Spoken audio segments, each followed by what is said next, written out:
So this year I decided to create a personal mission statement for my life. Now, what does that mean? Now, up until this point, I thought about mission and vision statements as something that companies would do. You see, I'm in marketing and I would encourage my clients to have a mission and a vision statement because that gives us a clear direction and it helps us better understand who we're talking to. It didn't cross my mind until last year that perhaps I need something like that for myself. I probably found the most clarity that I've ever had in my life in 2024, but I still found myself getting distracted by new ideas and things that would take me off the clear path to my goals. I kind of recognized this tendency that I have a few years ago, which is why I came up with my personal impact filter. My personal impact filter is a list of questions that I can ask myself when I have a new idea or some bright thing that I want to chase, and I use it to measure the impact that that new thing has on the existing things that are in my life. But it wasn't enough, because typically when I'm distracted and I have a new idea or something that I want to chase for a little while, I will fudge the numbers. The personal impact filter is only as good as I am in the moment when I fill it out. I'll make sure to link to it down below so that you can check it out. It is super helpful, but if you decide to use it, I encourage you to invite somebody else into the process so that you have some accountability. So going into 2025, I knew that I needed to develop a mission statement for the year, and I decided to do a year because it's very hard for me to stick to things long term. I know that I'm probably going to need to make adjustments along the way, so I didn't want to make any lifelong proclamations prematurely. Before I share my personal mission statement with you, and then one that I have set up for a business that I'm starting this year, let me give you 5 reasons that I came up with that I think a personal mission statement is important. Number 1 is that a personal mission statement provides clear direction and purpose. You could use it as a compass to make sure that you stay pointed in the right direction, and a measuring stick to measure success and everything that you do up against. When faced with choices or opportunities, you can use your mission statement to align those things to see whether they are going to keep you on the same path or divert you somewhere else. Essentially, your mission statement will help keep you aligned with your core objectives. Number 2 is that it helps turn goals into actual intentions. See, rather than having vague aspirations, which many of us make these declarations that we're going to do this, that, or the other thing, a mission statement forces us to articulate exactly what we're after and what we want to achieve and why it matters. Once we understand all of those things, it makes goals feel more tangible and definitely achievable. Number 3 is that a mission statement boosts accountability. When you explicitly declare your intentions in a mission statement, you create a stronger sense of commitment to those goals. Your mission statement, which is really a written declaration, can serve as a powerful reminder when your motivation fluctuates throughout the year. Number 4 is that it promotes better time management because it forces you to prioritize the activities that support your mission. When you're clear about your priorities, it becomes easier to say no to things that don't support the mission, and that allows you to focus your energy more effectively. Number 5 is that a mission statement enhances your personal growth. The process of coming up with a mission statement forces you to think about what you really want to achieve, and how you're going to do it. There's self-reflection there, and throughout the year, your mission statement will act as a tool that you can use to assess your progress, adjust your approach if needed, and maintain the awareness of your developmental journey. So let me read for you my mission statement for 2025. My mission is to live with intention, sharing my journey of faith in Christ through example.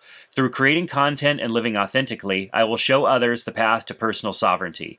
I'm committed to growing deeper in my relationship with Jesus, cherishing time with my wife and children, and strengthening my body as a testament to purposeful living. Now, I'll be honest with you, I needed to use AI to come up with something that was that concise. I had a lot of text and ideas and thoughts that I'd put together, and I just couldn't get it down into a statement that made sense. And so I fed all of that to AI, asked it to develop a mission statement for me for the year, and after a little bit of fine-tuning and a little bit of rewording to make it sound like something that actually came out of my mouth, I landed on that mission statement. Now, there's a word in there, sovereignty, that means a lot to me. And I'll talk a lot more about this in future videos, but I believe we were meant to be creators, not consumers. And in the last 100 years, we become consumers and we become known by what we consume. We've also allowed our identity to be wrapped around what we consume instead of what we create. The concept of sovereignty is having control over one's life. Now, I'm a Christian and I do believe that I don't have the same type of sovereignty that God has, but I do believe that He's given me sovereignty over the things that He's put before me to do while I'm here on earth. And I should give those things the best that I have. And if I don't clearly identify that in a message, then I'm simply starting each day with whatever I have in the tank when I wake up. I need something to align myself to. So I'm also starting a new tech education business that kind of piggybacks off of the YouTube content that I create over on my tech channel. Pretty much my entire self-education has come from books and the internet. and I really desire to give back, which is why I like making YouTube content. But I recognize how important it's going to be for us to not only know how to use our technology, but how to use it in a way that it doesn't overpower and take control away from us. So the mission statement for my new business venture this year is to equip people with the mindset, methods, and community support needed to exercise sovereign stewardship over their lives, technology, relationships, and goals. I want you to be able to master your technology, not be mastered by it. I believe these tools were originally created to help us do things faster and be more effective so that we could spend time on things that are more important to us. But we've allowed that to be hijacked, and now these tools are faster and smarter than we are, and it takes a lot of self-control to fight against their temptations. So what are your thoughts? Have you ever created a personal mission statement for yourself? If so, what were a few things that were important to you when you created that? I'd love to chat with you about it down in the comment section below. If you want to follow along more with my process, make sure to subscribe to my newsletter. That's linked up down in the description. But I appreciate you watching all the way through and for being here today. I hope that you click that subscribe button so that we could spend time together again in the near future. Thanks again, and I hope to see you tomorrow.